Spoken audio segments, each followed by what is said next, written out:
Lechaim, Lechaim. Vrai, il y avait un chassid qui s'appelait Michael Alter. C'est quoi Alter en yiddish? Non, le vieux. Ouais. Prends, on dit le Alter Rebbe. Le vieux Rebbe. D'accord? Le Michael Alter. Michael Alter, c'est un chassid à Lubavitch. Une fois, il y a un chassid, il est arrivé pour faire Shabbat. Et avant Shabbat, il cherche un cordonnier. Il rencontre Michael Alter dans la rue. Il lui dit où il y a un cordonnier. Il lui dit pourquoi tu as besoin d'un cordonnier. Il lui dit les tzartzach nalaim. Je veux cirer les chaussures. Il lui a dit Belubavitch lo metzartzachim nalaim. Metzartzachim et tarosh. À Lubavitch, on cire pas les chaussures, on cire la tête. Ouais. Il dit quoi? C'est une mitzvah de se faire propre pour Shabbat, de se faire bien, de se faire comme il faut. Il lui dit Bema tamouna. Elle est où ta tête? Quoi? Ne dis pas ben oui. Ne dis pas ben oui, parce que toi, ton Erev Shabbos, j'aimerais bien le voir à quoi il ressemble.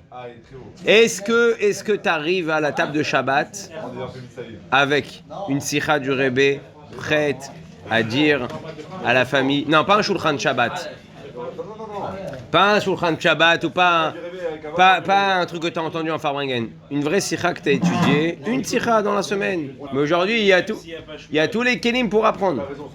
On doit Miché, Tarach Berev Shabbat, Yochal Be Shabbat, il y a écrit dans la Gemara. Celui qui a préparé son Shabbat pourra manger Shabbat. Dans le pshat, ça veut dire quoi? Si tu as fait tes courses, tu as coupé les tomates et tu as fait une matbouchat, tu pourras la bouffer Shabbat. C'est ce que ça veut dire dans le pshat. Mais le rabbi il explique en réalité au niveau profond, celui qui s'est préparé au Shabbat, alors pourra profiter du Shabbat. Et en fait, on veut travailler toute la semaine comme des bourreaux. On veut ne pas avoir le temps d'étudier, ne pas avoir le temps. Et on veut arriver Shabbat et dire ah, ça y est, je vais ressentir la Gdusha, je vais ressentir la Shrina. Ça y est, on ne travaille pas aujourd'hui. Baruch Hashem, aujourd'hui Dieu il va se dévoiler à moi. Aujourd'hui je vais prier avec Bekavana. Et puis Tom, tu n'arrives pas à prier Bekavana parce que tu as quelqu'un à la synagogue, il parle à côté de toi, il te dérange, et parce qu'il y a ci, et parce qu'il faut préparer la Séouda, et parce qu'il y a ta femme qui te dit ne rentre pas trop tard parce que les enfants ils sont malades, et ton Shabbat il est passé vite. Il est passé pas comme tu as voulu. Toi, tu voulais à Shabbat prendre un maximum de force spirituelle, parce que je vous rappelle que Shabbat, c'est en fait la station d'essence. Ouais, station d'essence. On s'arrête Shabbos, on fait le plein, et on repart pour toute la semaine pour avoir les forces de continuer dans ce Olam Hazé avec Akadosh Baruch Hu. D'accord? Mais c'est un cycle. Ça c'est ma Korah Beracha, mais d'un autre côté, si tu t'es pas préparé à Shabbat, alors quand tu vas arriver à Shabbat, tu n'arriveras pas à prendre ce que Dieu veut te donner réellement Shabbat. Alors, en réalité, après ta semaine, elle dépend du Shabbat que tu as eu par rapport à ces inyanim-là. Le Shabbat, ça dépend de la semaine aussi. Bidiouk, c'est un galgal. Donc en fait, on se tire dans le pied. On se dit, ah, j'ai pas le temps cette semaine pour étudier, j'ai pas le temps cette semaine pour aller au shiur, j'ai pas le temps pour ça, et on veut arriver à Shabbat et prendre un max et repartir. Non, ça marche pas comme ça. Et c'est pour ça que Michael Alter, il lui dit, à Lubavitch, Erev Shabbat, on cherche pas à cirer les chaussures, à se faire beau, gel, truc, parfum, truc, bien. C'est pas ça qui inquiète à Lubavitch. C'est avec combien de sichot sur la paracha j'arrive, combien de Rashi j'ai appris sur la paracha, combien de psukim je connais sur la paracha, combien d'histoires, combien de midrashim je connais sur la paracha. C'est ça, se préparer à Shabbat. Ah, arrive Shabbat. Misha, Tarar Be'er Shabbat, Ochel Be Shabbat, il mange à Shabbat. Vous savez, il y avait une histoire avec le Rabbi Rachab qui est très connue. Qu'une fois, il y a un monsieur qui travaille dans les chaussures, qui est rentré dans Yechidut chez le Rabbi Rachab et qui a pleuré par rapport au inyan du business, par rapport à l'argent. Alors il dit, j'ai déjà vu des chaussures dans des pieds, mais j'ai jamais vu une tête dans les chaussures. Arlèche, des fois ta tête elle est tellement dans la parnassa que ta tête elle est dans les chaussures. Tu vois plus rien d'autre. L'oseille, la parnassa, l'oseille, la parnassa, l'oseille, la parnassa. Mais en fait on comprend pas un truc pas shoot. C'est qu'Akadosh Baruch Hu, il te dit fais ce que tu dois faire, moi je fais ce que tu as besoin. C'est quoi Aser Retzoncha Kirtzono, Vani Aser Retzoncha Kirtzoni? Ouais. Si tu casses la tête à faire ma volonté, que tu me montres que ma volonté c'est le plus important chez toi, alors ce que tu veux, je te le donne. C'est ça que ça veut dire en d'autres mots. Et nous, on se casse la tête, on croit qu'on fait quelque chose, en fait, on se fatigue et on vieillit, on active le processus de vieillesse par rapport à nos soucis et nos énanimes de Parnassa et de la vie de tous les jours, alors qu'Akadosh Baruch Hu, il te règle tout. Pas choute, mais pas tout. Akadosh Baruch Hu, le Rebbe dans une sikha, le Rabbi dit dans une sikha que Akadosh Baruch Hu, il n'a pas fixé dans quoi ça allait être dur cette année pour toi. Il y a une jauge de difficultés que tu dois passer cette année. Pas shoot. Un homme, il doit aller courir à droite pour emmener sa subsistance à la maison. Mais Hachem, il n'a pas dit dans quoi. C'est toi qui décides. Hachem, il te laisse le libre arbitre.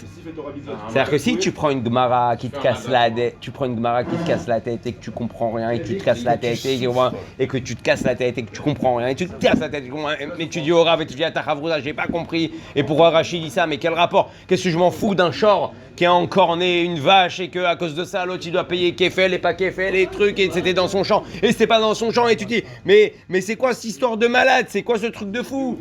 Ouais. Et que tu te casses la tête. Bah, tu as diminué la jauge de la difficulté, la parnassa, elle vient comme ça. Hachem, il voit que tu t'es pris la tête, tu as pris la difficulté, tu l'as mis dans la Torah, donc tu n'as plus besoin d'avoir des difficultés dans la parnassa. C'est tout, pas shoot. Par contre, tu veux que ça soit facile dans la Torah, ok, ce sera un peu plus dur dans la parnassa. Et c'est quoi qui est tout bénef? C'est quoi qui est tout bénef? C'est que quand tu te casses la tête pour la Torah, ben la parnassa elle est facile, donc c'est un bénéf. Mais le deuxième bénéf, c'est qu'en plus Hachem il te paye sur le fait que tu t'es cassé la tête pour étudier la Torah. Alors que quand tu te casses la tête pour la parnassa, Dieu ne te paye pas sur le fait que tu t'es cassé la tête pour la parnassa. Tu gagnes triple. Ouais, t'as même pas la Torah. T'as perdu la Torah et tu t'es cassé la tête pour avoir la parnassa. Donc là-bas. Ouais, et tu galères pour l'avoir. Et tu galères pour l'avoir.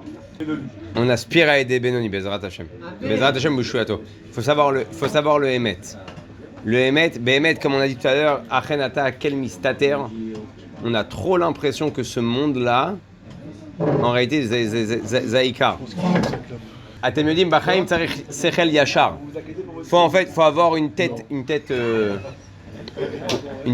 droite. C'est très dur d'avoir une tête droite. Pour ça, il faut s'attacher au Rabbi. Vous voulez que je vous raconte une histoire, c'est Sechel Yachar?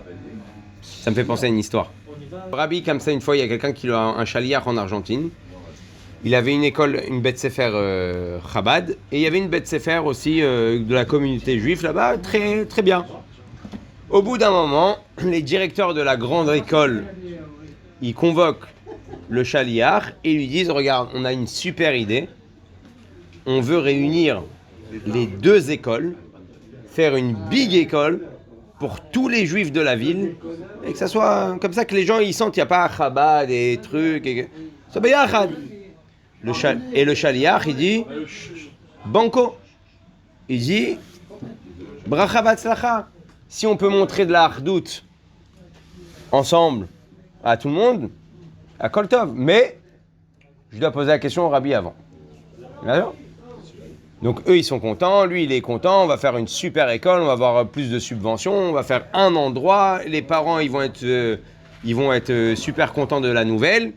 C'est dommage. Et le Rabbi, ils envoient une lettre au Rabbi, et le Rabbi répond Litrod ta'atsa'a, repousser l'offre. Non. Niet, nikavo. Ouais. Non. Il va voir les types de l'école, il dit je suis désolé, mais le Rabbi il l'a pas accepté. Comment? Le Rabbi qui prône la Havat Israël, qui prône la Hardout, qui prône les trucs. Comment c'est possible? Il dit, écoutez, moi, la semaine prochaine, je suis à New York, je passe devant le Rabbi et je lui pose la question. Ok? Il passe devant le Rebbe et ce shliach là d'Argentine, il dit au Rebbe, voilà, on aimerait comprendre pourquoi le Rabbi a refusé l'assemblage, la hardout entre les deux communautés, l'association, exactement. Le Rabbi dit comme ça. Ça n'existe pas des parents et des élèves qui à un moment donné ne se retourne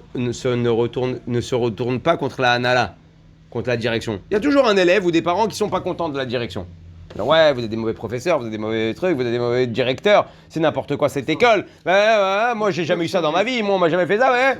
Il y a toujours des problèmes. Et alors, il dit, et là, quand un parent ou des enfants, ils sont pas contents de la direction, qu'est-ce qu'ils font? Ils vont changer à la... Ils vont dans l'école d'à côté. Si c'était chez Chabad, ils vont chez les autres, et s'ils sont chez les autres, ils vont chez Chabad. Il dit, si vous faites Achdut Beyachan, et que les parents ne sont pas contents de la Hanala, ils vont partir chez les Goy. Parce qu'après, ils n'auront plus d'autres endroits. Il n'y a pas de plan B. La prochaine étape, c'est d'aller chez les catholiques. Donc le rabbi dit, gardez comme ça, eux, ils sont pas contents, ils viennent chez vous, ils sont pas contents, ils viennent chez vous. Et au moins, on a mis un filet, et les enfants... Quand lui, le shliach, il revient en Argentine, il raconte aux autres qui étaient l'Itaïm, il leur dit, voilà, le rabbi, c'est la réponse qu'il a donnée. Le directeur, il entend la réponse. Il dit, mais efo asechel ayashar azeh. D'où c'est cette pensée qui est simple, mais qui est droite. Il n'y a pas d'embrouille, il n'y a pas de... C'est logique, c'est compréhensible, c'est pour Dieu. C'est-à-dire le seul but du rabbi, c'est qu'est-ce qui va se passer avec cet élève qui va se faire virer et qui n'aura pas où aller. Donc Bassov, si on le garde dans le filet à droite ou à gauche, on s'en fout, je sais qui il est. Bassov, il reçoit un chinour Yehudi, un chinour juif. Ça c'est la nekuda à la chassidut, tu as vu qu'on arrive à un sechel yachar. Comment on arrive à un sechel yachar? Avec la midat haemet. La midat haemet, c'est ce qui t'emmène à un sechel yachar. On veut se mentir à nous-mêmes.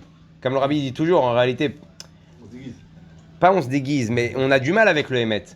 Le émet pour les autres, c'est facile. Quand l'autre il se comporte mal, de trouver le émet et de dire que ça c'est un mauvais comportement qu'il n'aurait pas dû, ça c'est facile. Quand toi on te reproche le même comportement, tu dis qu'est-ce que tu aurais fait à ma place? T'as vu ce qu'il m'a fait? Ouais. Le kaf srout bémet, il est plus facile à faire pour toi. Et ça, c'est la teva de l'homme. Kol Meseder, on est mechabed. L'homme, il est né comme ça. Oev et atzmo. Si tu t'aimes pas, va voir un psychologue ou un psychiatre même. Ça, c'est le gros problème de la génération. Pourquoi la génération elle est aussi en dépression? Parce qu'ils s'aiment pas. Parce qu'ils aiment plus ce qu'ils voient dans les écrans et ce qu'ils voient chez les autres que ce qu'ils aiment chez eux. Ça, c'est ce qui emmène à la dépression. Ils se connaissent pas. D'accord? Ils savent pas qui ils sont.